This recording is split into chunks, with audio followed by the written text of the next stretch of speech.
Hello and welcome to the Weekend Edition. I'm Dr. Kingori. Now, of all the songs ever dedicated to the matatu industry, specifically to the conductors, this one right there, right here, it's something else.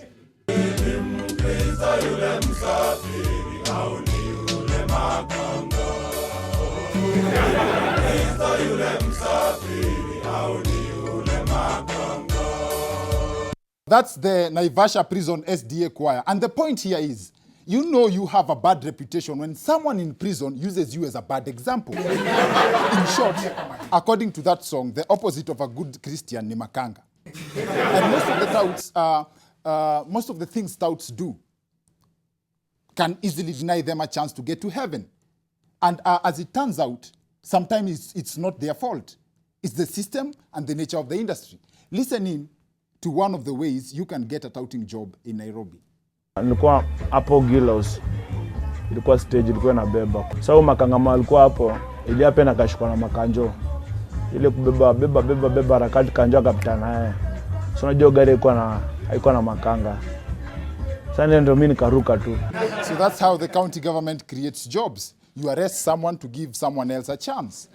And that makes the subject of our show tonight, the matatu industry, popularly known for loud music, dangerous driving. You could call them the present-day disco matanga. Entering a MATATU, it was like you're entering in a cemetery, you know what I mean? A lot of people some people are smelling, some people even take a shower, you know what I mean? You see, that's what they call matatu madness. It's a brand. Like the industry has grown so unruly that they have their own type of madness.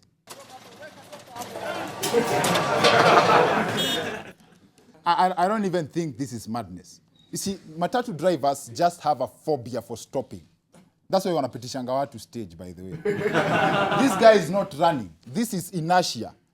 He's keeping the momentum that he had when the vehicle was moving. He's just keeping it in a different direction.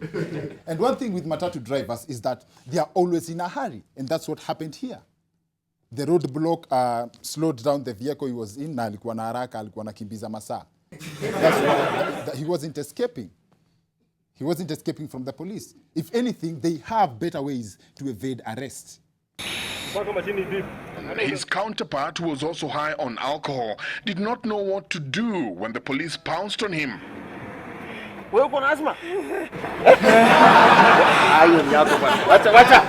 The man was so shocked that he passed out. The officers had all the time, and when he woke up, he was resting at the back of the police car, ready to be booked in. You see what he did there? Mind, creativity. Msa alijifanya yeye ni mgonjwa ndio apone. Now some people would prefer to call this madness, but I think madness is a little harsh and unfair. I think it's proper to say matatus have their own world complete with their own language. These guys have literally corrupted the original definition of a pat on the back. If someone tapped your back kwa matatu hivi, you automatically know you have to give some money. Have you ever patted someone kwa street akakupatia pesa? Like you just touch mtu hivi alafu mpatie pesa hapo mbele. Nope. If someone did that on the streets, you would never give them money. And I also find it unfair to accuse makangas of being greedy when they are the only people wanakataanga pesa ndogo. Wanatakanga pesa ndogo, wanaitishanga pesa ndogo. Mtu anakata 1,000, how is that person greedy? Before I even get into it, I would like to make it clear that I'm in no position to judge matatu operators, including makangas. If Mark Masai was at one point a conductor, it means that there is hope for this guy too. Kwa majina ni Swale, mchochezi wa ghasia number 1 Africa. Sema profile. And several attempts have been made to change the industry, from crackdowns by NTSA, that's the National Transport and Safety Authority, arrests by the police. Even ordinary people have been caught up in the issue of fighting for change. And Kenyans love double standards. A conductor refuses to give you change, you flip. A politician does the same, you vote them back. And by the way, we looked up that conductor's name, the one being beaten. Anaitwa Burukenge. He was beaten like his name. But do not do that. If a makanga refuses to give you your change, pray for him. Prayer works in mysterious ways. Kuwaga na harassment ya maybe askari wanakuja kuharasi watu, lakini kwa maombi ya pastor hawakuji. And that's one thing with a makanga, being a makanga, by the way. Either way, lazima ushikwe tu. Usiposhikwa na polisi, utashikwa na roho. It's important to note that the public needs matatus as much as matatus needs us. And not all matatus are ill behaved. Ni za rongai peke yake. And yes, not all matatus have a certain degree of mannerlessness. But this rongai matatu record is yet to be beaten.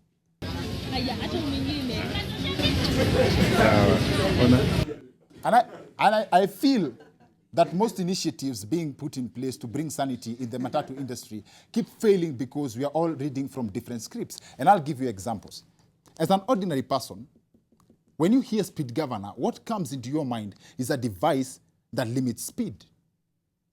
Or Governor Kabogo.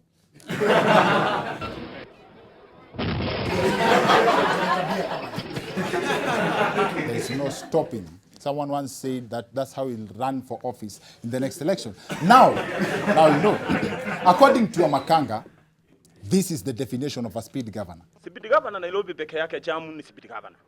Nairobi peke yake watu ni speed governor. Kwa sababu Nairobi watu wamejaana, ukipita kidogo lazima ukanyage break ili usikanyage mtu. Hiyo peke yake. And you see, totally different scripts. But at least there's one good thing about matatus and traffic jams. This covers for all the billions the country loses in traffic jams annually, and these too. When people have been in traffic for a very, very long time, when they get back home, they're in such a foul mood that marriages certain times have tended to suffer.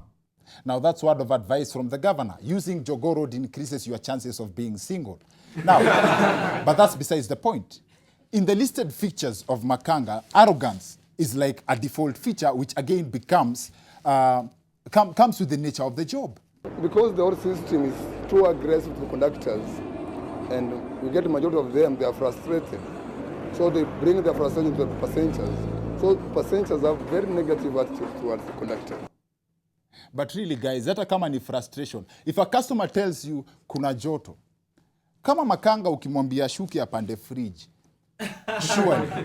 And that explains why the matatu ride the president took from State House sometime last year seemed too good to be true.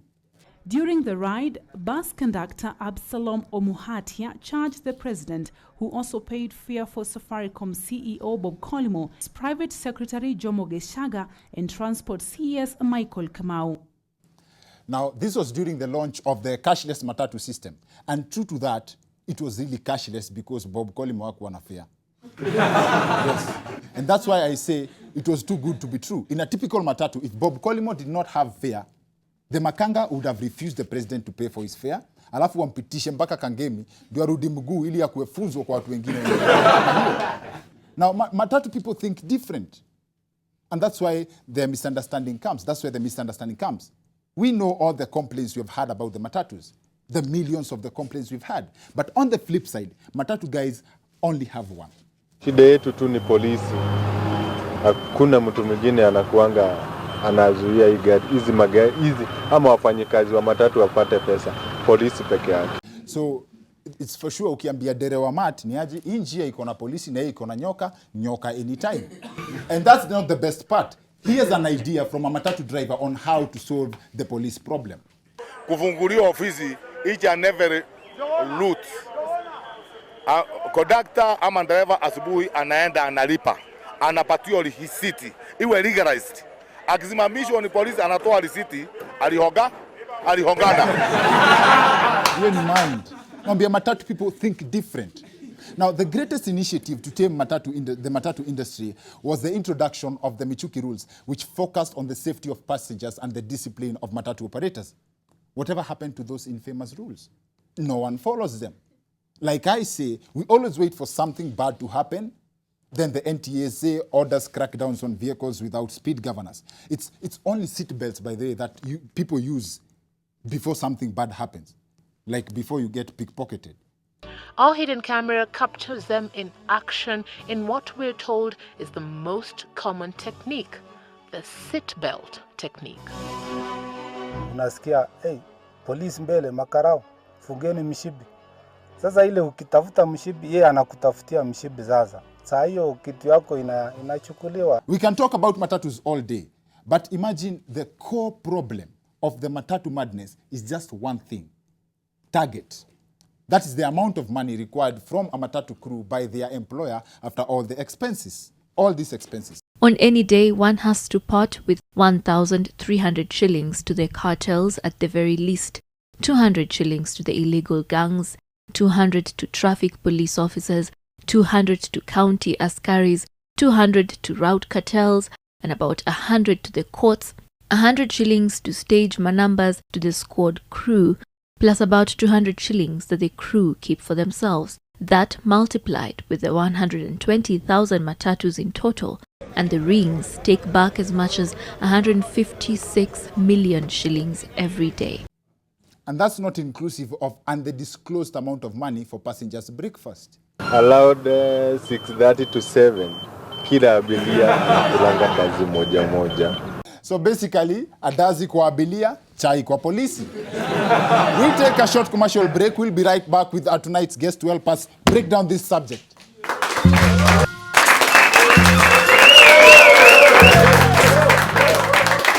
Welcome back to the Weekend Edition. I'm Dr. Kingori. Our subject tonight is the matatu industry. You can join the conversation on the Twitter handle and the Facebook and the social media handles on your screen. Our guest tonight was once the Obama of Makangas, and basically that's the opposite of Butita.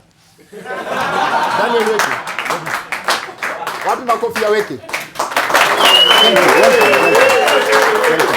Karibu kwa show. Shukran. Karibu kwa show. Your experience, most people don't know this, but you are a former Makanga, former tout. Then you went into politics. Sindio? Hiyo story ya kurukia dinga, didn't it play around ukikam kuruka from one party to another party hoping? Sidhani. Kwa sababu nyakati yetu when we were in the matatu industry, yes, si tulikuwa na discipline. So tulikuwa na heshima, tulikuwa na treat clients wetu na heshima. Hata nimestoka sana ukionyesha hizo clips zingine tangu niingie hapa. Really? Na huko zamani ndio tunafeel hata siku hizi makanga wamechange kiasi. No, unajua of course hata polisi wote si wabaya. Okay. Unaona? Okay. Wewe sema makanga wote ni wabaya. Okay. Hata wewe si Kingori wote ni wabaya. Hiyo example yako haiwezi. Hiyo ni ya uchokozi. But to be specific, ulikuwa makanga wa area gani? Wa 23. 23 unajua nyakati ya kitambo ulikuwa na 23 ya Westlands, okay, na ya Utaring. After uli transition alafu wase wanaona make it kwa politics and stuff, hawaku feel wale wase ulikuwa unabaki na change zao. Unajua makanga wanakuwa na total different definition ya keep change. Ase wajai kukujia waanze kusema warudishie pesa yao nini.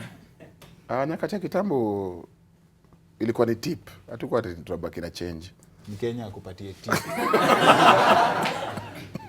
Tuko napewa tip. Ni ujitip. Mnangoja mvua inyeshe mnajitip na times 2.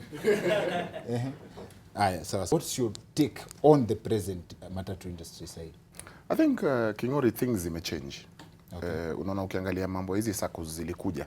So at least saa hii mtu akikwama na change yako ama uko overcharged, at least unajua hii ni SACCO fulani. Okay. Unajua nyakati ya kitambo ungejua ma3 ni ya nani, uweze enda ureport because unajua hata mwenye ma3 ni nani. So things zimebadilika. Na ndio maana even when I left the matatu industry, still tulirudi tukatengeza SACCO yetu. Okay. And is touted as one of the best SACCOs in the country. One of these fine days na ingekuomba jaribu pande ROG. Yetu si usiku safi kama maafisi SACCO. Yetu ni inaitwa ROG huko tu Route 23. It has been voted twice as the most disciplined SACCO. So hiyo ndio tunajaribu kufunza watu na kuonyesha still unaweza kuwa kwa 3 and you do things in a different way. Na ulikuwa makanga unavaa suti, by the way ulikuwa unavaa suti ukienda job. Na ulikuwa unafanya mpaka follow up. Kama msee alikuwa anapanda dinga yako na hajakuja unamwendea home. By the way, msicheke because ni ukweli. Nilikuwa navaa suti, nilikuwa msafi sana. Kwa sababu unajua in life kuchoose kitu unataka kukua ni choice. Okay. Sasa by the way mimi niko najua saa moja ndabeba nani, wapi, stage gani. Kuna wamadha tuko nabebaga usiku saa 9 na tuko nda tunawanukia mlango because tunajua by 3:45 lazima wako Marikiti wana by vitu zao zile wanakuja kuuza. So hiyo mambo si ati ni joke, ni kweli. Hebu kwanza clarify because 14 sita kujua kila mtu daily ni job. Ulikuwa makanga wa tuktuk kama ulikuwa makanga wa? Hata yetu ilikuwa 14 sita, ilikuwa 25 sita. So na nilikuwa najua clients wetu kutoka saa 9 asubuhi. Yani kila trip nilikuwa najua nabeba nani saa ngapi. So clients wetu tulikuwa tunawajua. Tena mademo wa support walikuwa wanangoja gari yetu sana. Ni ile service tulikuwa tunawapatia. Okay.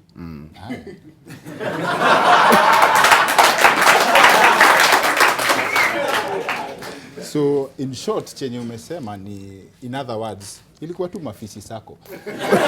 Ama before hata tungeri Forbes makanga. Unajua kuna brand tu ya makanga. Kama hizo vitu tunasema ati watu wanaambiwa waende washuke wapande fridge ati juu kuna joto, ati ukiuliza kama kuna kiti. Unajua hizo majibu walikuwa wanapeana.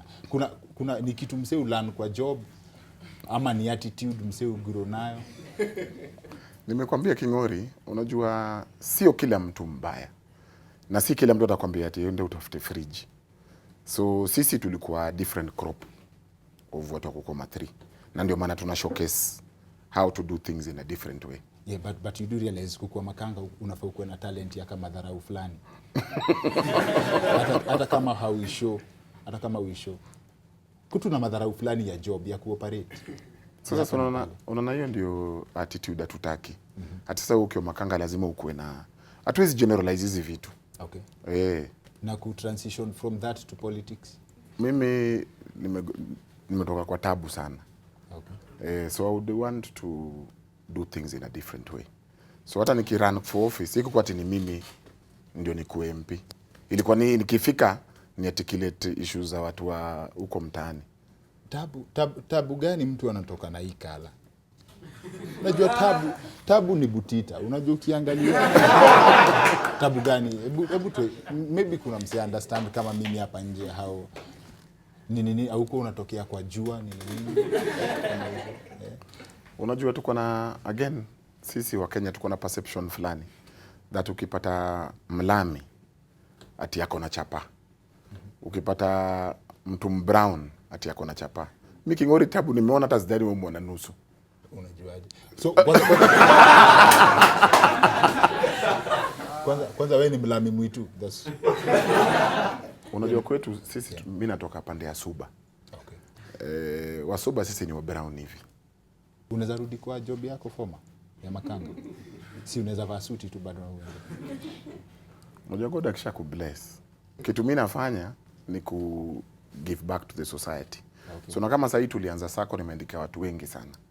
And by the way na kuinvite uende ROG. Okay. Na useme tu umetumwa na brand mweke utalipishwa. Panda ROG na picha yako. Useme tu unakuja kuangalia na hawa anaweza kuambia wale washapanda hizo ROG. We are very disciplined. So kwa hivyo si kusema ati siwezi rudi huko. Yaani venye God alinibila. So na sijaacha hiyo mambo ya nimerudi nika-invest bado kwa matatu industry. Mbona hujatuchanua hapo kwa triki ya kutoka kwa makanga? Unajua makanga wa 30 years mazee. Unajua hakuna kitu powerful King'ori kama kuwa na attitude poa. Unajua leo wewe ukiwa ni tunaambia tu makanga ni impossible kwa sababu attitude yao haiallow. By the way, kama attitude yao haiallow ni impossible. And I think that is one of the biggest problems tuko nao na watu wetu wa Eastlands. Okay. So wewe kama ni makanga unataka tu kufia hapo kwa makanga. Wewe kama ni dere unataka kukufia hapo kwa dere.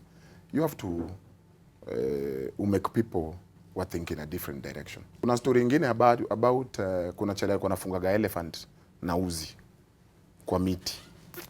Na hiyo elephant ilikuwa najua hiyo uzi ni mzito sana. So itokagi. Sasa watu wengine wakapita wakasema na huyu chali si ni mjinga sana. Anafunga elephant na uzi, sio elephant itatoka. But hiyo elephant haikuwa itoka. kwa sababu ilikuwa anajua kwa mind yake ile uzi ni mzito sana. So in the same breath, mtu wa ma3 kama yeye ni makanga ama yeye ni conductor ama yeye ni dere na bado still kwa mind yake yeye anajua tu atadai akiwa dere, believe you me, hakuna mali ataenda, atadai akiwa dere. But again, life is like a mirror. Ukiangalia uismailie, ita smile back. Ukijamia, itakujamia. So again, the most powerful thing ni kukuwa na attitude change. There is hope in everyone. So in short, makanga wote, wewe ni ndovu na umefungwa na wewe. Tafakari ya weki. Now, that's it for the weekend edition. See you next week. My name is Dr. Kingori.